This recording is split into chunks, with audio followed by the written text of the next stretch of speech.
तो ये सवाल ये उठता है, क्या ट्रम्प ये बयान ईरान को उकसाने के लिए कर रहे हैं या फिर अपनी जनता को ये बताने के लिए कि हम बहुत ताकतवर हैं? दोनों में से कुछ भी नहीं है, ये जान लीजिए आप। अच्छा।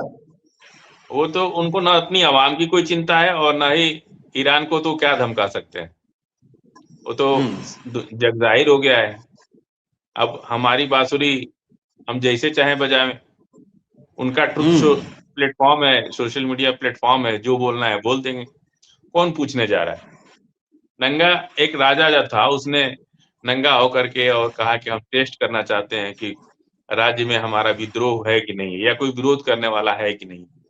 तो नंगा होकर के पूरे राज्य में घूमा, कोई बोला ही नहीं कि राजा आप तो नंगे हो, कपड़े क्यों नहीं पहन रहे, या कपड़े क्यों नहीं पहने हो। वो पूरा राज्य में घूम के चला आया, कोई बोला ही नहीं। तो राजा ने कहा कि अभी हमारा सब कुछ चंगा है, अभी कोई हमारे खिलाफ बोलने वाला नहीं, किसी एक आदमी ने भी हिम्मत नहीं की जो हमको ये कह सके कि तुम नंगे हो। ये हालात होती है लीडर्स, जब इस तरह की कोई राजा तानाशाह जब हो जाता है और उसको लगता है कि अब हम ही सर्वोपरि हम ही हैं, सबसे ऊपर हम ही हैं और हमारे सामने कोई बोलने वाला नहीं। अब कौन कहे जाके पूरे देश में किसको पड़ी जो कहे कि राजा नंगा क्यों घूम रहे हो तुम, कौन कहेगा? अब क्यों कहेगा? तुम्हारा मन जब नंगे घूमो चाहे कपड़ा पहन के घूमो, क्या फर्क पड़ता है। लेकिन वो अपने ही मन में खुश हो रहे कि हमारे देश में हमारा विद्रोह करने वाला कोई नहीं, हम जो है सर्वशक्तिमान है, हमारा कोई ये कहने वाला भी नहीं था, हमको टोका भी नहीं कि तुम नंगे हो, कपड़ा पहन के क्यों नहीं घूम रहे या ऐसे क्यों घूम रहे। तो प्रेसिडेंट ट्रम्प एक तो ऐसी स्थिति में है कि उनको कोई अब नहीं बोल रहा है, खुद अमेरिकन भी नहीं बोल रहे, उनके सीनेटर्स भी नहीं बोल रहे, कोई भी नहीं बोल रहा है। जो करना है करो भाई, पूरी दुनिया में कोई नहीं बोल रहा है, क्योंकि बोलने का कोई मतलब ही नहीं बच रहा है। क्या करेंगे, क्या नहीं करेंगे, क्या बोलेंगे। और आज अगर हमारी आपकी कोई बात हो रही है, कल आप पलट जाएं, तो हमारे आपके बोलने का क्या मतलब है। आप कहें नहीं, हम तो हमारी आपसे कोई बात ही नहीं हुई, राइटिंग एविडेंस तक को छिपा दिया जा रहा है, नहीं नहीं हमसे कोई एग्रीमेंट नहीं हुआ है। तो ऐसी स्थिति में नॉर्मल में भी, गांव के अंदर अगर आप रहते हैं अपनी सोसाइटी में भी, तो वहां कोई इस तरह का आदमी होता है तो लोग उससे भी बोलना छोड़ देते हैं कि भाई तो झूठ बोल देगा, क्या फायदा, इसकी बातें मत करो। कभी कभी परिवार में भी ऐसे लोग हो जाते हैं, वो झूठ बोल देते, तो लोग उनसे भी बात करना छोड़ देते हैं। यही हाल इस समय अमेरिका, अभी सीज फायर चल रहा है, अगर जंग दोबारा शुरू हुई तो जरूर लोग बोलेंगे, कोई चुप नहीं बैठेगा, अमेरिकन सीनेटर्स। लेकिन अगर जंग दोबारा शुरू हो गई किसी वजह से, तो अब जो है वो बोलेंगे। अभी सब चीज शांति से चल रही है तो नहीं कोई बोल रहा है। रोज बोलने का कोई मतलब भी नहीं होता है, इसलिए वहां का अपोजिशन या जो उनके अपनी पार्टी के लोग भी नाराज हैं, लेकिन कोई बोल नहीं रहा है। जी नहीं, बिल्कुल आप सही कह रहे हैं कि ऐसा होता है और हमारे समाज में भी होता है, हालात घर के भी ऐसे कभी कभी हो जाते हैं, कोई एक शख्स ऐसा होता है। सवाल ये उठता है कि क्या उसको उसकी मनमानी करने दिया जाए या आने वाले वक्त में कुछ आपको लगता है कि बगावत होने वाली है अमेरिका में खुद? बताया ना आपको, जंग शुरू होगी तो बगावत हो जाएगी। अभी सब कुछ ठीक है इसलिए कोई नहीं बोल रहा है। अगर दोबारा ये जंग बात। शुरू हुई किसी वजह से, अभी सब कुछ ठीक है, जब तक कि पेशेंट सही है, घर में चल फिर रहा है, तब तक थोड़ी उसको इमरजेंसी में कोई ले आके भर्ती कर देगा। जब उसकी सांस अटक जाएगी, बोलना बंद कर देगा, जबान टेढ़ी हो जाएगी, तो उसको जरूर आईसीयू में ले जाके भर्ती करेगा। तो अभी अमेरिका कोई इलिटरेट कंट्री नहीं है ना, पढ़े लिखे लोग हैं। अभी कुछ ऐसा अगर एलिगेशन ये लगा के भी कहा जाए, अब किसी के बोलने पर तो पाबंदी नहीं लगा सकते, वो भी प्रेसिडेंट के ऊपर। तो अभी तो कुछ नहीं है, लेकिन अगर जंग दोबारा शुरू होती है तो विरोध होगा, विद्रोह भी होगा, विरोध भी होगा, और दोनों तरफ से होगा, दुनिया भर से भी होगा और अमेरिका के अंदर से भी होगा। नहीं नहीं, अभी तो जापान पे जाइए मत, अभी जापान पे जाइए ही मत, अभी ईरान पे ही रहिए, क्योंकि अभी जापान का कोई मसला ही नहीं है। वो सब होता रहता है इंटरनल कंट्री के अंदर, बहुत कुछ हमारे देश में भी होता है, इतनी बड़ी कंट्री में कुछ कुछ होता रहता है, वो निजी मामले हैं, क्षेत्रीय मामले हैं, उस पर आप इस जंग से मत जोड़ के देखिए, उधर जाइए ही नहीं। अभी ईरान अमेरिका पे ही रहिए। और जापान तो ऐसे भी अमेरिका से अलग हो चुका है, उसका तो कोई मतलब ही नहीं है। तो अभी उधर इसीलिए जाने मेरा की सवाल या ये उसको कोई भी वेस्टर्न मीडिया मिसगाइड करने की कोशिश करता है कि इस इधर का ताना उधर का बाना मिला करके जोड़ने की कोशिश करता है, जबकि ये सच वहां से अभी कोई मतलब नहीं है। घटना क्या घटी, वहां लोकल इशू क्या था, उसका इस घटना से जोड़ के देखना ही गलत है। जी बस नहीं, बताया तो आपको वेस्टर्न बराबर। मीडिया की कहानी है बस, और कुछ नहीं।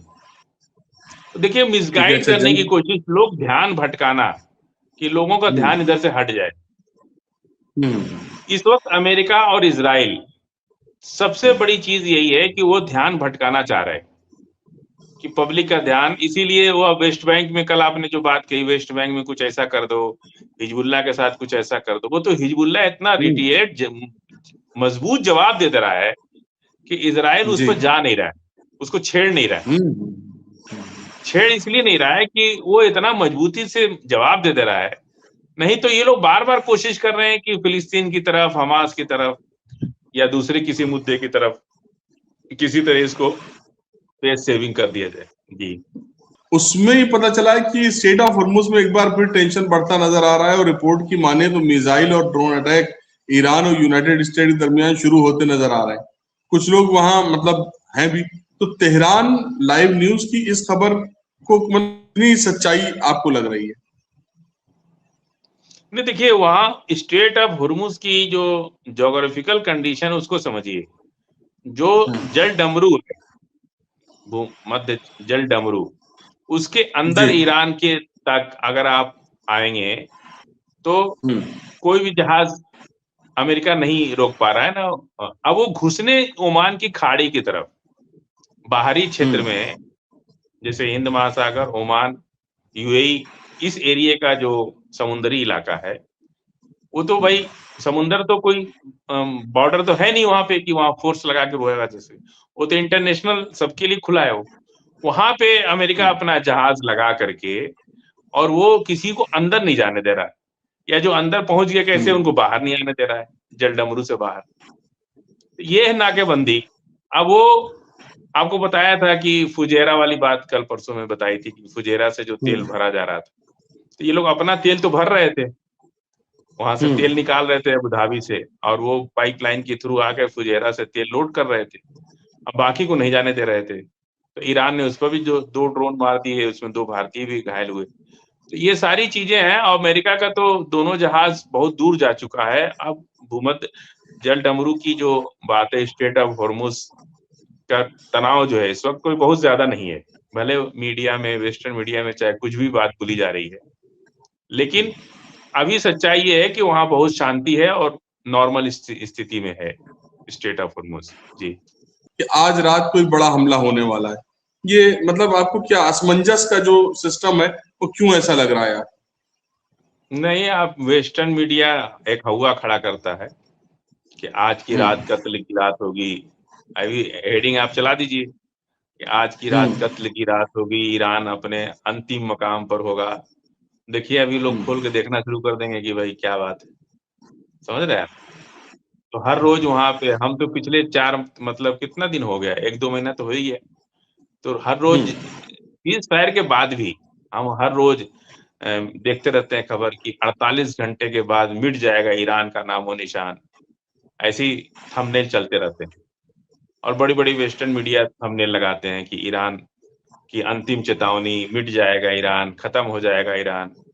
सुनते रहते हैं, और 48 घंटा भी निकल जाता है, फिर 90 घंटा भी निकल जाता है, फिर 120 घंटा भी निकल जाता है, और ईरान पता चला कि कभी इब्राहिम लिंकन पे मार दे रहा है, JWR मार दे रहा है। खुद अमेरिका 10 बार भाग चुका है स्टेट ऑफ हॉर्मुज से, सीज फायर के बाद 10 बार भाग चुका है। समझ रहे हैं आप? सवाल हमारे समझ में नहीं आ रहा है। सवाल हम ये इसमें पूछना चाह रहे थे कि क्या आपको लगता है कि जंग दोबारा शुरू होने वाली है? कुछ ऐसे आसार तो नहीं है। नहीं, आपको क्या हमें लगता नहीं है? लग रहा है कि जंग दोबारा शुरू होगी। कोई बात होती है तो सबसे पहले मुनीर अहमद तक बात पहुंच जाती है, कि भैया हम्म। पंचायतें तो तय करेगा। कहते हैं ना, शादी में अगुआ को पकड़ा जाता है, शादी जब खराब होती है तो अगुआ को पकड़ा जाता है। और हम्म। जब नई नई शादी में अगर बेटा पैदा हुआ तो अगुआ को तब नहीं पकड़ा जाएगा कि भाई तुम भी एक जोड़ा कपड़ा और पैसे और मिठाई ले लो। लेकिन शादी जब टूट जाती है तब जो अगुआ होता है उसको पकड़ा जाता है कि भाई तुम ही ने कराई थी।